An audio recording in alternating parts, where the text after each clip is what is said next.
Children from his background simply don't develop such abilities without proper instruction and resources. These words would haunt Mrs. Patricia Whitmore forever, but not for the reasons she expected. What happens when an arrogant teacher's prejudices collide with undeniable genius?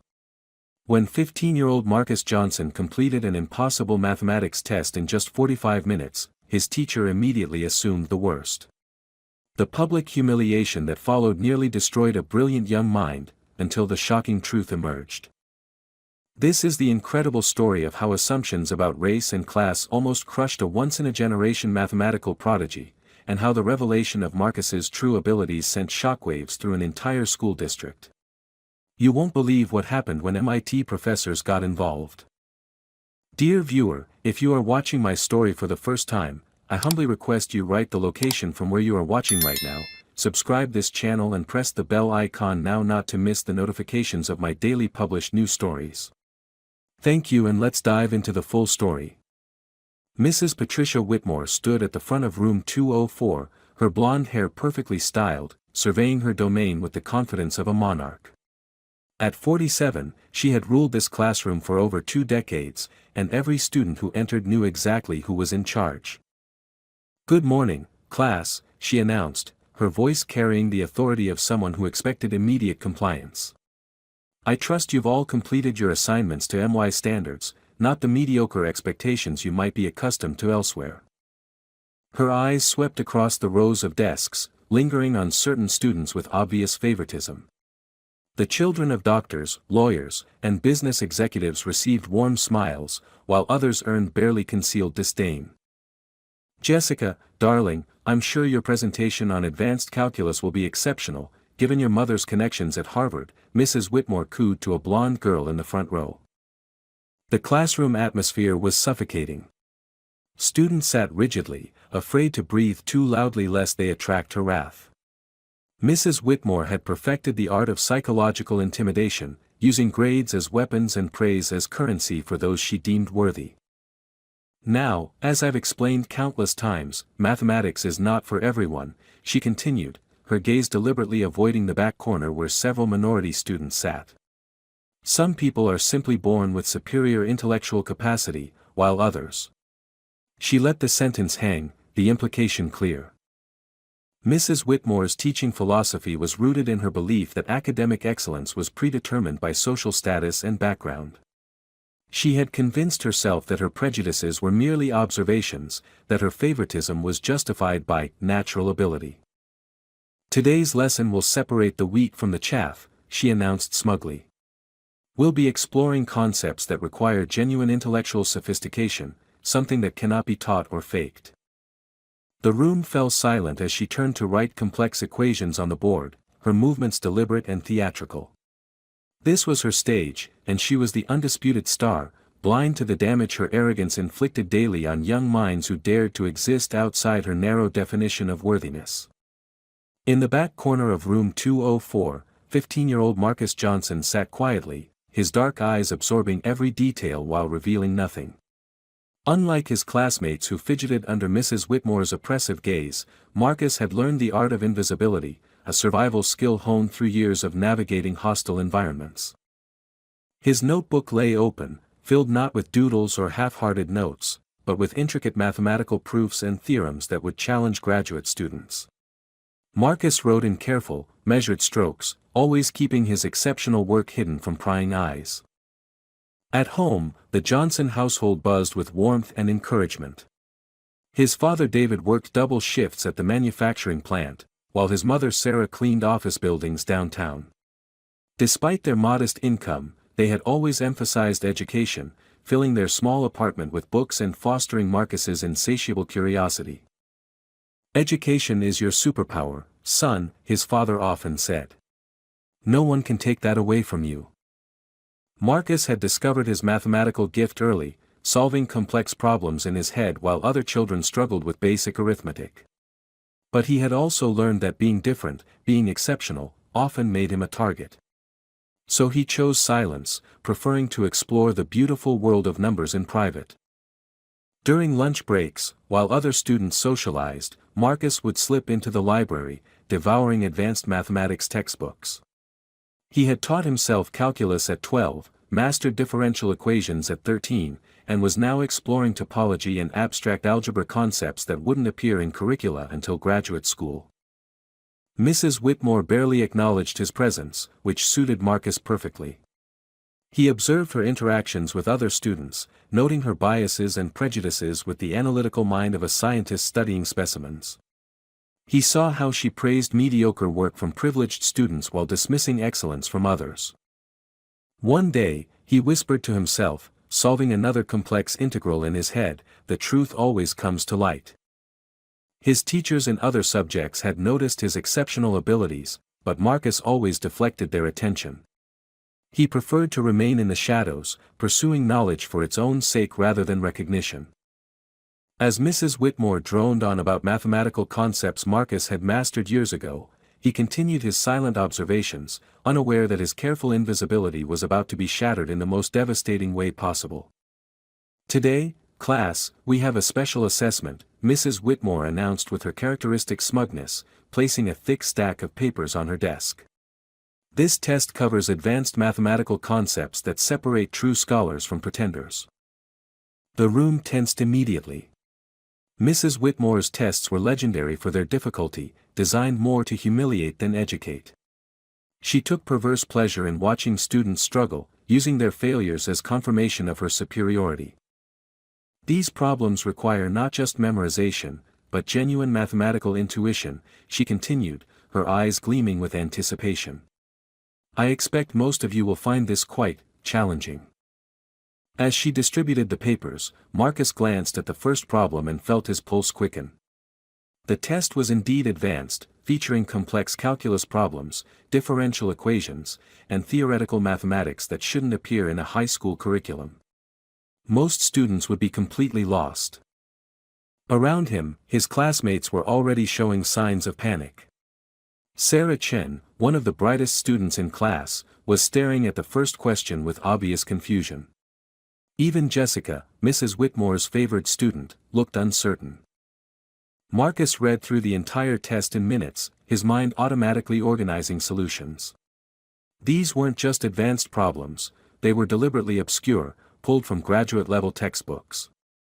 Mrs. Whitmore had designed this assessment to fail students, not evaluate their learning. But for Marcus, every problem was familiar territory.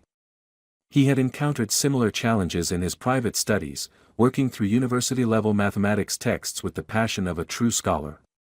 His pen moved steadily across the paper, solving complex equations with elegant precision. While other students struggled with basic algebraic manipulations, Marcus was deriving solutions using advanced techniques they had never seen. He completed differential equations in his head, solved optimization problems using calculus methods, and demonstrated mathematical insights that would impress university professors. The classroom was silent except for the sound of scratching pencils and frustrated sighs. Students were clearly overwhelmed, many leaving entire sections blank. Some had already given up, sitting with their heads in their hands. Mrs. Whitmore watched from her desk with satisfaction, occasionally glancing around the room to observe the widespread confusion. This was exactly what she expected, confirmation that most students didn't belong in advanced mathematics. But then her gaze fell on Marcus, and her expression changed. While everyone else struggled, he was writing steadily, his face calm and focused. She watched with growing suspicion as he moved through problems that should have been impossible for a 15-year-old. 45 minutes into the 2-hour test, Marcus set down his pen. He had completed every problem, double-checked his work, and even provided alternative solution methods for several questions. Around him, students were still wrestling with the first few problems. Mrs. Whitmore's eyes narrowed as she watched Marcus sit quietly, clearly finished while others struggled desperately. In her mind, there was only one possible explanation: cheating. No student, especially not one like Marcus, could legitimately complete her impossible test. The next morning, Mrs. Whitmore entered her classroom with Marcus's graded test in hand, her face twisted with righteous indignation. She had spent the entire evening reviewing his perfect solutions, each correct answer only confirming her suspicions. "Class, we need to address a serious matter," she announced, her voice cutting through the morning chatter like a blade. Academic dishonesty. The room fell silent as 28 pairs of eyes turned toward her. Marcus felt his stomach tighten, sensing something terrible was about to unfold. Yesterday's examination revealed something deeply troubling, Mrs. Whitmore continued, pacing dramatically at the front of the room. While most of you struggled appropriately with the advanced material, someone in this room achieved the impossible. She stopped directly in front of Marcus's desk, holding up his test paper like evidence at a trial. Mr. Johnson, would you care to explain how you managed to complete graduate-level mathematics problems that should be far beyond your capabilities? Marcus felt the blood drain from his face as every student turned to stare at him. The accusation hung in the air like poison, and he could see the immediate judgment in his classmates' eyes. I studied hard, Marcus stammered, his voice barely audible. Mrs. Whitmore let out a harsh laugh. Studied hard? Mr. Johnson, these problems require years of advanced training. They're pulled from MIT coursework. Are you seriously claiming that you, with your background, somehow mastered material that challenges graduate students? The classroom erupted in whispers. Marcus felt completely exposed, trapped in a nightmare he couldn't escape. His perfect test, which should have been a source of pride, had become a weapon against him. I've been teaching for 23 years, Mrs. Whitmore declared, her voice rising with each word. I know cheating when I see it. No student from your circumstances could legitimately solve these problems. Marcus tried to defend himself, his voice shaking. Mrs. Whitmore, I can show you my work. I can explain every solution. Enough, she snapped. Anyone can memorize stolen answers. What you can't do is explain the deep mathematical intuition required for these solutions. You cheated, Mr. Johnson, and frankly, I'm disappointed but not surprised. The weight of her accusation crashed down on Marcus like a physical blow. Around him, students whispered and pointed, their faces showing everything from shock to cruel satisfaction. He had worked so hard to remain invisible, and now he was the center of a humiliating spectacle. Please, Mrs. Whitmore, Marcus pleaded, his voice breaking. I can prove I understand the mathematics. Test me right now, ask me anything. The evidence speaks for itself, she replied coldly. Pack your belongings, Mr. Johnson.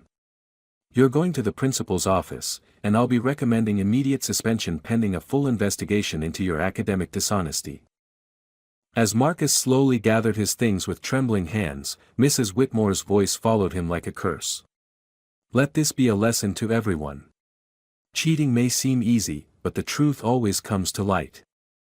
Principal Richard Thompson looked up from his desk as Mrs. Whitmore marched into his office, dragging a devastated Marcus behind her. As a fair-minded educator with 30 years of experience, Thompson had learned to approach accusations carefully, but Mrs. Whitmore's certainty was overwhelming. Richard, we have a serious situation, she announced, placing Marcus's test on his desk with theatrical flourish.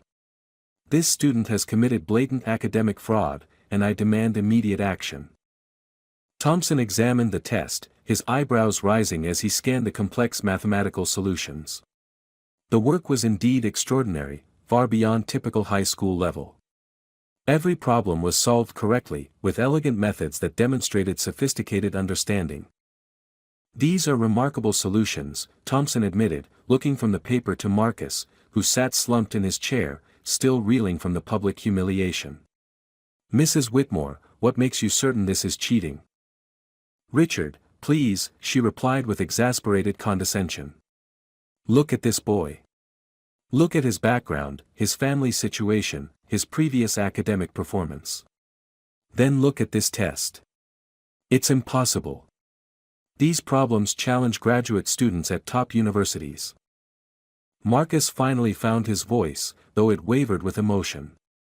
Mr. Thompson, I didn't cheat. I can explain every solution, show you my work process, prove that I understand. Anyone can memorize stolen answers, Mrs. Whitmore interrupted sharply. What matters is the mathematical impossibility of his alleged understanding. I've taught thousands of students, and I know what different backgrounds can achieve. Thompson felt uncomfortable with her implications but couldn't ignore the stark contrast between the test difficulty and Marcus's quiet presence in school. The evidence seemed overwhelming. "Mr. Johnson," Thompson said gently, "these accusations are very serious. Academic dishonesty can result in suspension, even expulsion. I need you to be completely honest with me." Tears welled in Marcus's eyes as he realized that his word meant nothing against Mrs. Whitmore's reputation and authority. "I studied mathematics on my own, sir. I love numbers, I read advanced books, I taught myself." "Self-taught graduate-level mathematics?"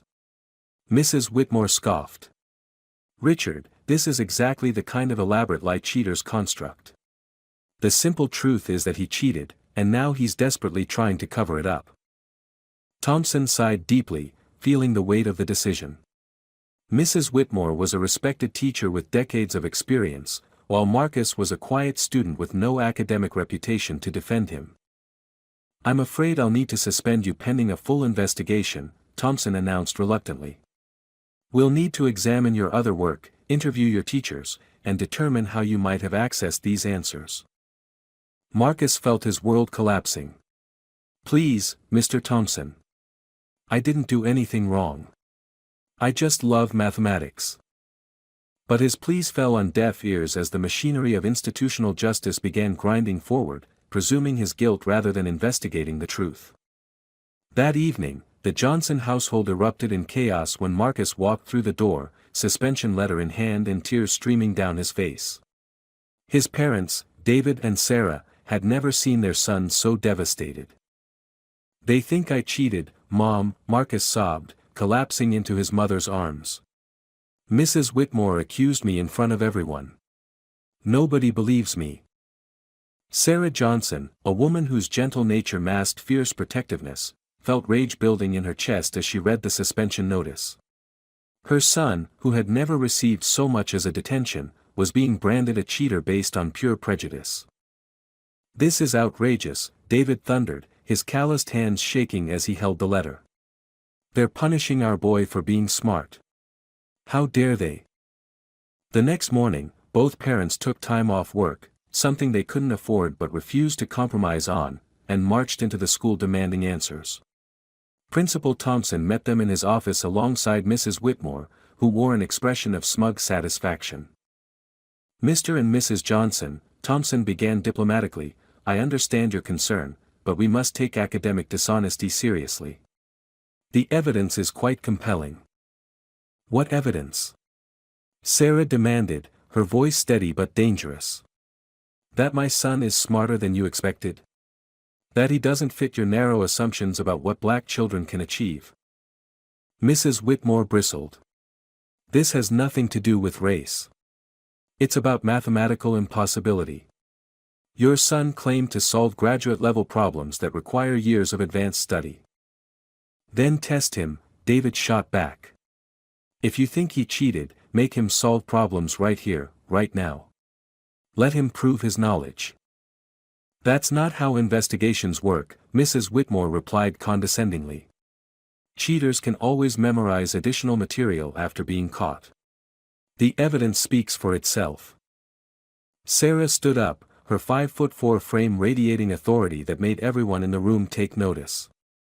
"Mrs. Whitmore, my son has been reading advanced mathematics books since he was 12. We may not have money, but we have library cards. We may not have connections, but we have brains." "Please, Mrs. Johnson," Mrs. Whitmore said with barely concealed disdain. "Be realistic about your son's capabilities. Not everyone is destined for advanced mathematics." The comment hung in the air like a poison cloud. David Johnson, who had worked double shifts his entire adult life to provide for his family, felt something snap inside him. "You listen to me carefully," he said, his voice low and dangerous. "My son has never lied to us, never cheated on anything, never given us a moment's trouble. But you've decided he's guilty because you can't imagine that a black kid from our neighborhood could be brilliant." Mrs. Whitmore's face flushed red. "How dare you suggest I'm prejudiced? I've taught all kinds of students. This is about evidence, not race." The only evidence here is your closed mind, Sarah replied sharply. You saw a black child excel beyond your expectations, and instead of celebrating, you destroyed him. Principal Thompson, increasingly uncomfortable with the conversation's direction, tried to mediate. Perhaps we can arrange additional testing, some way to verify Marcus's mathematical knowledge. No, Mrs. Whitmore interjected firmly. I won't participate in this charade. The boy cheated, and I won't pretend otherwise to appease anyone's sensibilities. The room fell silent as the full weight of her prejudice became undeniable. The Johnson parents exchanged glances, recognizing that they were fighting not just for their son's reputation, but against a system designed to limit his potential. Principal Thompson spent a sleepless night wrestling with doubts about the investigation. Mrs. Whitmore's absolute certainty troubled him, as did the Johnson family's passionate defense of their son. Something didn't feel right about the situation. The next morning, he decided to conduct his own inquiry, starting with Marcus's other teachers. What he discovered shocked him completely. Marcus Johnson. Ms. Rodriguez, his chemistry teacher, looked surprised. He's extraordinary. Understands molecular theory better than some college students I've taught. Always asking questions that push beyond the curriculum. Mr. Williams from physics had similar praise. That kid grasped quantum mechanics concepts I mentioned once in passing. He's been reading university-level physics texts for fun. Thompson's investigation revealed a pattern that contradicted everything Mrs. Whitmore claimed. Every teacher described Marcus as exceptionally gifted, hungry for knowledge, and completely honest in his academic pursuits. But when Thompson shared these findings with Mrs. Whitmore, she dismissed them immediately. Of course they're defending him now, she scoffed during their meeting. Nobody wants to admit they missed obvious cheating in their own classes. Richard, you're being manipulated by a family desperate to protect their son's reputation. Patricia, multiple teachers can't all be wrong, Thompson argued. Maybe we should consider that Marcus genuinely possesses these abilities. Impossible, she replied firmly. I've examined his background thoroughly. His parents are blue-collar workers with high school educations. They live in subsidized housing. Children from such environments simply don't develop advanced mathematical capabilities without extensive tutoring they clearly can't afford. Thompson felt increasingly uncomfortable with her reasoning. Patricia, a student's economic background doesn't determine their intellectual potential. Mrs. Whitmore's expression hardened. Richard, I've been teaching longer than you've been an administrator. I know what different types of students can achieve. This boy cheated, and I won't be convinced otherwise by politically correct sentiment. Her words revealed the ugly truth beneath her accusations. This wasn't about evidence or education, it was about her fundamental beliefs about who deserved to excel and who didn't. Thompson realized he needed outside expertise to resolve the situation fairly. He couldn't allow personal biases to destroy a student's future, but he also couldn't ignore a teacher's serious accusations without proper investigation. I'm bringing in the mathematics department head from the district office, he announced. Dr. Martinez has expertise in gifted education and can evaluate Marcus's abilities objectively. Mrs. Whitmore's confidence never wavered. Fine. Let them waste their time. The truth won't change. That boy cheated, and no amount of testing will prove otherwise. As Thompson made the arrangements, he couldn't shake the feeling that this case would expose more than just academic dishonesty, it would reveal the prejudices hiding behind educational authority. Dr. Carlos Rodriguez, mathematics department head for the district, arrived at Lincoln High with 25 years of experience identifying gifted students. His reputation for fairness and expertise made him the perfect choice to evaluate Marcus's situation objectively. I've reviewed the test in question, Dr. Rodriguez told Principal Thompson as they walked toward the conference room. These problems are indeed graduate level, pulled from advanced topology and real analysis. If a student solved them legitimately, we're looking at exceptional mathematical talent. Marcus sat nervously as Dr. Rodriguez introduced himself, the weight of the past week's humiliation still crushing his spirit. His parents flanked him supportively, while Mrs. Whitmore observed with obvious skepticism. "Marcus, I'm going to ask you to solve some problems," Dr. Rodriguez began gently. "Not to catch you cheating, but to understand how your mind works with mathematics. Is that okay?" The 15-year-old nodded, grateful that someone finally wanted to listen rather than accuse. Dr. Rodriguez started with problems similar to the contested test, watching Marcus's approach carefully. What he witnessed defied every assumption about teenage mathematical ability. Marcus didn't just solve the problems, he explained his reasoning with sophisticated understanding that revealed deep mathematical intuition. He derived solutions using multiple methods, demonstrated connections between seemingly unrelated concepts, and showed creativity that impressed even the seasoned educator. "How did you learn these techniques?" Dr. Rodriguez asked, genuinely curious. "I read books from the university library," Marcus explained, his confidence slowly returning. "I started with basic calculus texts, then moved to differential equations, real analysis, abstract algebra. I just love seeing how everything connects." Mrs. Whitmore interrupted impatiently. "Anyone can memorize textbook explanations. This proves nothing." Dr. Rodriguez ignored her, presenting Marcus with original problems he created on the spot, problems that couldn't be memorized because they had never been published. Marcus tackled each challenge with enthusiasm, his eyes lighting up as he worked through complex mathematical landscapes. He solved optimization problems using Lagrange multipliers, proved theorem variations using epsilon-delta methods, and demonstrated understanding of advanced concepts that graduate students often struggled with. "Remarkable," Dr. Rodriguez whispered, watching Marcus derive an elegant proof in real time. "Marcus, have you had any formal training beyond high school mathematics?" "No, sir. Just books and curiosity. My parents encouraged me to learn whatever interested me." Dr. Rodriguez turned to Mrs. Whitmore, his expression serious. "Patricia, this young man possesses extraordinary mathematical ability. His understanding is genuine, sophisticated, and far beyond typical academic achievement." Mrs. Whitmore's face reddened with anger. "This is ridiculous. You're all being fooled by an elaborate deception.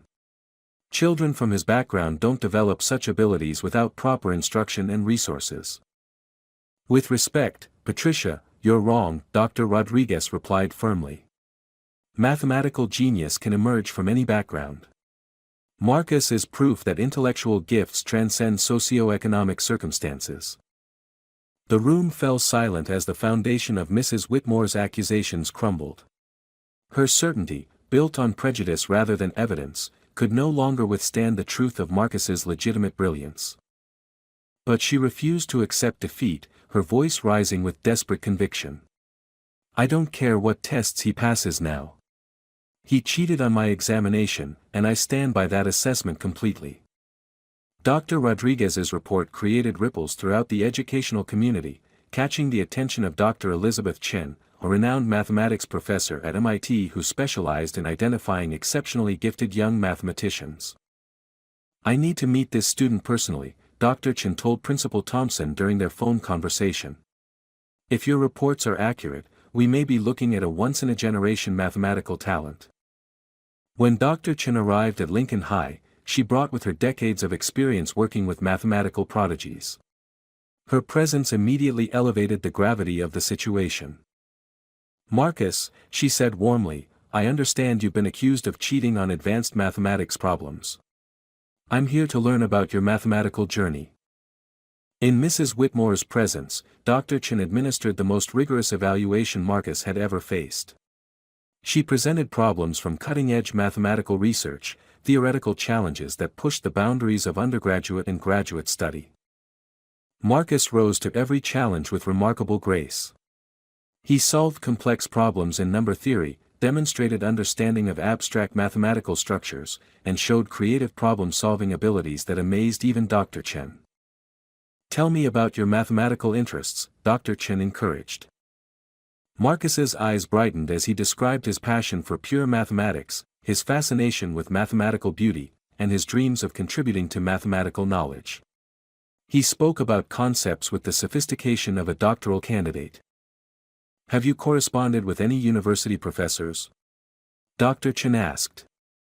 Marcus nodded shyly. I've emailed several professors with questions about their research papers. Some have been very encouraging. Dr. Chen pulled out her phone and made several calls. Within minutes, she had confirmed that Marcus had indeed been in correspondence with leading mathematicians at Harvard, Stanford, and Princeton, all of whom praised his exceptional insights and mathematical maturity. Furthermore, Dr. Chen announced, Marcus has been accepted into our MIT summer program for exceptionally gifted young mathematicians. The acceptance was based on his independent research proposal and mathematical portfolio. Mrs. Whitmore's face went pale as the shocking truth became undeniable. Not only was Marcus innocent of cheating, he was a mathematical prodigy whose abilities exceeded even Dr. Chen's initial expectations. This young man, Dr. Chen declared to the assembled group, possesses mathematical talent that appears perhaps once in a decade. He has been self-studying at a level that would challenge PhD students, and his insights into mathematical theory are genuinely remarkable. Principal Thompson stared in amazement. Are you saying Marcus is qualified for MIT coursework? I'm saying Marcus could likely handle graduate-level mathematics coursework right now, Dr. Chen replied. He's extraordinary. Mrs. Whitmore sat in stunned silence as her world collapsed around her. The student she had humiliated and accused was actually a mathematical genius whose abilities she couldn't even comprehend. The truth was more shocking than anyone had imagined. Marcus Johnson wasn't just innocent, he was brilliant beyond measure, and Mrs. Whitmore's prejudices had nearly destroyed a once-in-a-generation talent. News of Marcus Johnson's vindication spread like wildfire through Lincoln High and beyond. Dr. Chen's revelation that a 15-year-old black student had been falsely accused of cheating when he was actually a mathematical prodigy caught the attention of local media outlets. Gifted student falsely accused, teen mathematical genius vindicated after teacher's prejudice exposed, read the headline in the City Tribune. Within hours, the story had gone viral on social media, sparking outrage across the educational community. Mrs. Whitmore found herself at the center of a firestorm she had never anticipated. Parents, educators, and community members flooded the school board with calls demanding accountability for her actions. This is exactly the kind of institutional racism that destroys young lives, declared Dr. Angela Washington, president of the local NAACP chapter, during a packed school board meeting. A brilliant child was humiliated and suspended because his teacher couldn't imagine that black excellence could exist in her classroom. The school board meeting was standing room only, with hundreds of community members demanding answers. Marcus and his parents sat in the front row, still processing the dramatic reversal of their son's fortune. Board President Jennifer Martinez addressed the packed auditorium. The investigation has conclusively proven that Marcus Johnson never cheated. Instead, we discovered an extraordinary mathematical talent that should have been celebrated, not destroyed.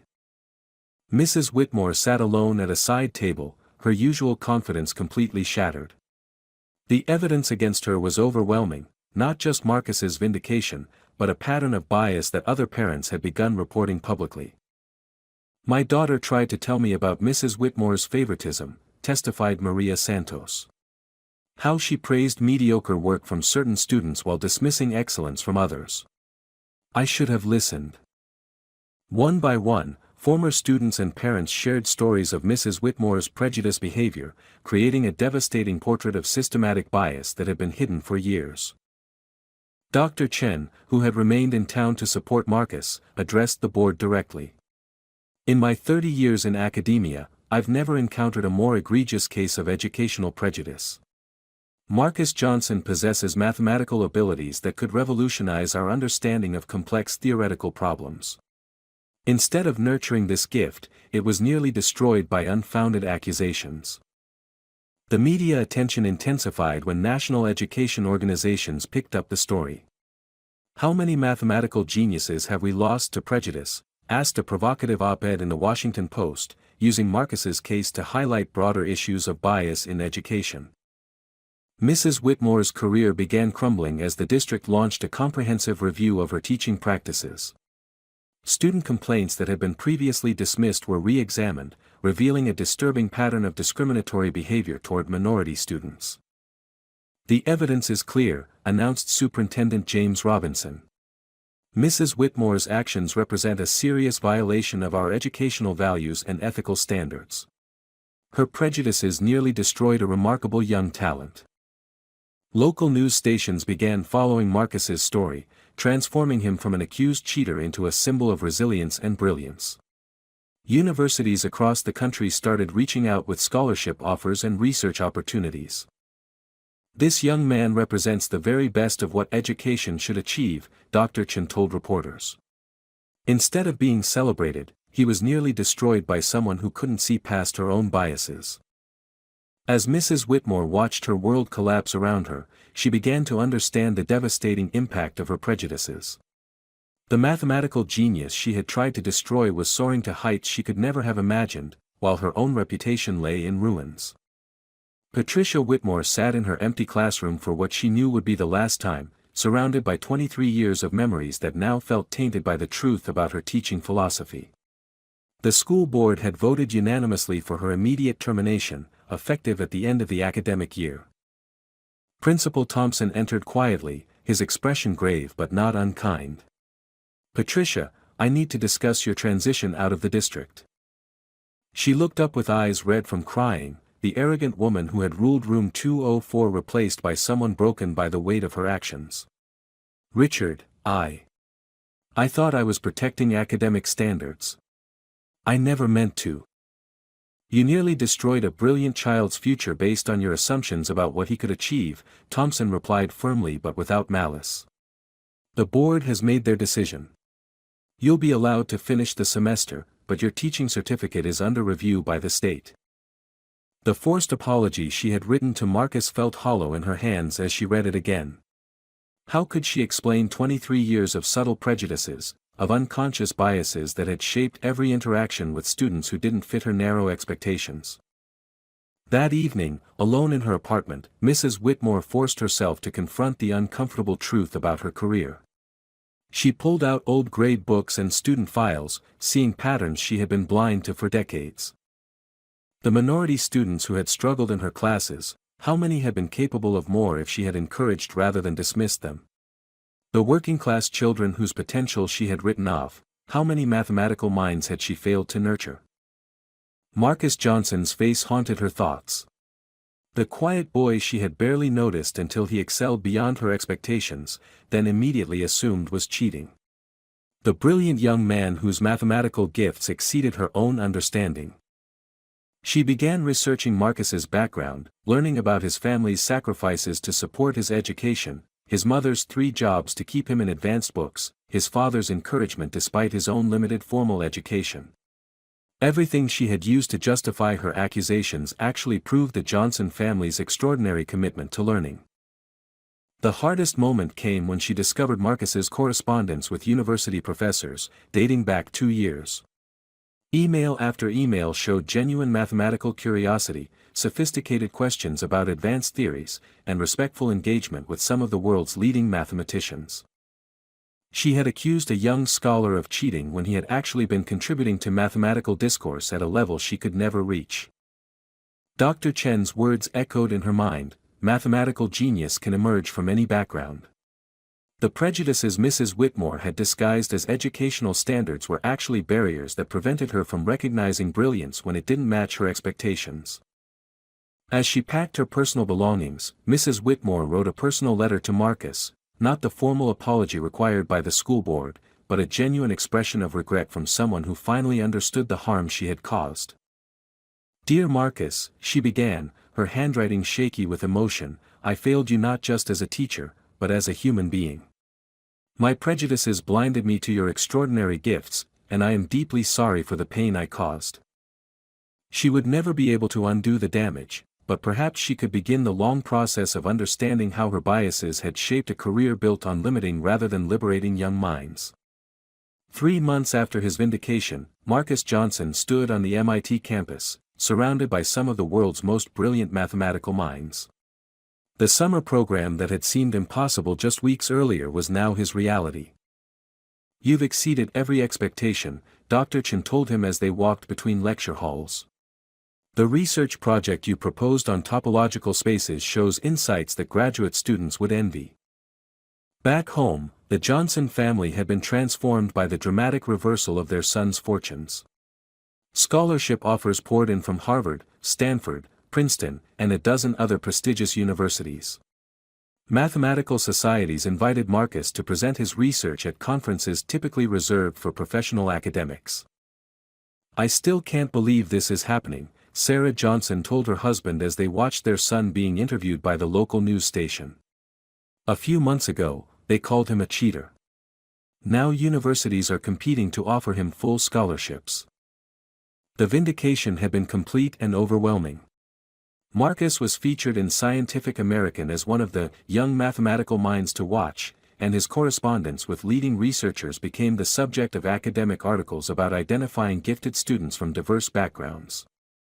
At Lincoln High, Marcus's story became a catalyst for broader changes. The school district implemented new protocols for identifying and nurturing exceptional talent, regardless of students' backgrounds.